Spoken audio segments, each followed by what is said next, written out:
Bolognese. This is one of my favorite sauces to just put on top of pasta, but you can also use it for lasagna or just eat it straight out of a bowl, maybe with some garlic bread on the side.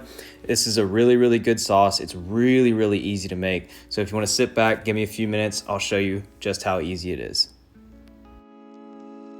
So we're going to start with about a pound of onions, a pound of celery, and a pound of carrots. And we're just going to cut up the onions a little bit, chop the celery up a little bit. The carrots, I used baby carrots. It's just easier to throw into a food processor because that's what we're actually going to do with these. We're just going to throw them in a food processor, kind of blitz them up a little bit. And yeah, you'll see that in the next step. All right, so here we go. We're just gonna throw all the vegetables into the food processor. And shout out to the food processor. This is the first time I actually ever used one, or this one. Honestly, when I make this sauce, I normally just kind of fine chop everything by hand. I just figured this would be a little easier if you have a food processor. If not, then definitely, you can definitely chop everything by hand. It doesn't need to be super fine.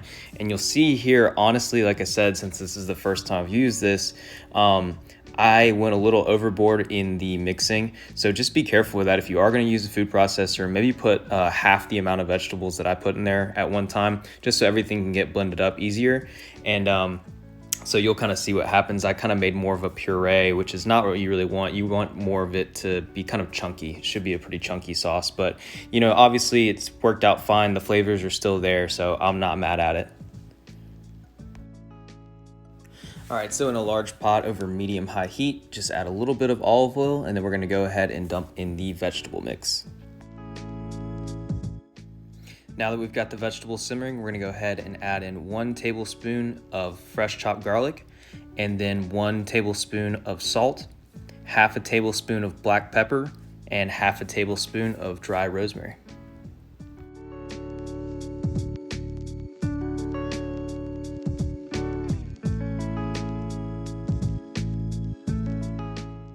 All right, so in a large pan, we're gonna go ahead and start browning 2 pounds of 80/20 ground beef and 1 pound of ground pork. And go ahead and season the meat with about a half a teaspoon of salt and a half a teaspoon of pepper.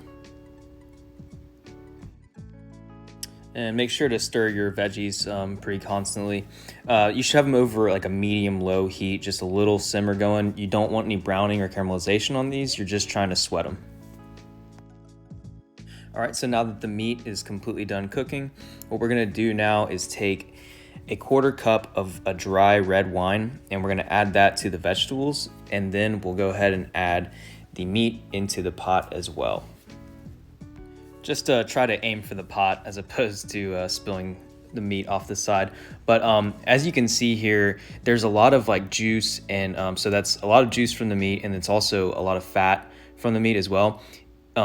To me, fat is flavor. I really like I really like what it does with the sauce, but I completely understand for those of you who don't want all the fat in there, you can definitely strain the meat before adding it to the pot, or at least, take out some of the fat as opposed to just putting all of it in there. But it really does make, the sauce a lot more rich, and I personally like it.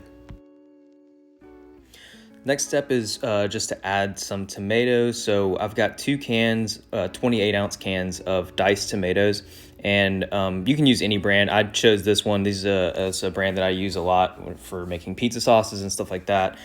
It's called Cento. If you can find it at your grocery store, definitely give it a try. They're great tomatoes. But if not, you could always use just Kroger brand or Publix, whatever, Walmart. Hunt's, makes canned diced tomatoes. Anything will work. All right, so once you've got the canned tomatoes mixed in, now we're gonna add 2 tablespoons of tomato paste. And I know it's the same brand as the cans. I'm not sponsored anyway by Cento brand. I wish I was, because I do use a lot of canned tomatoes. But that being said, we'll do 2 tablespoons of the tomato paste going in and just give that a mix.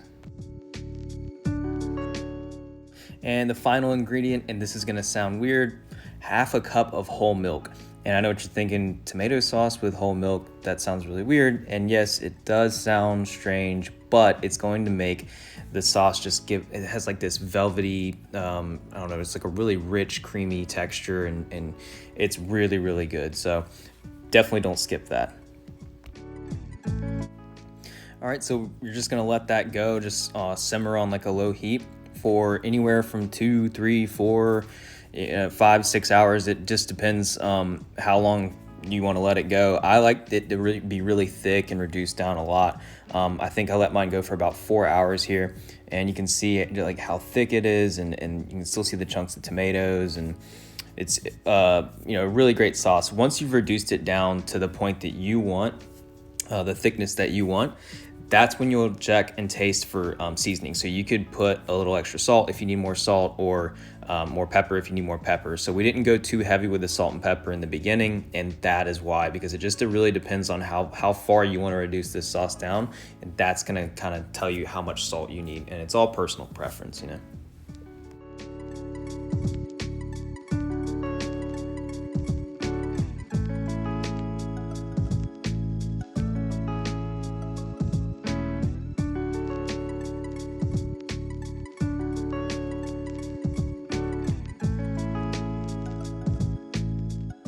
All right, there we go, guys. Spaghetti bolognese, and this sauce doesn't just have to be used for spaghetti. You can use it for filling like lasagna and stuff.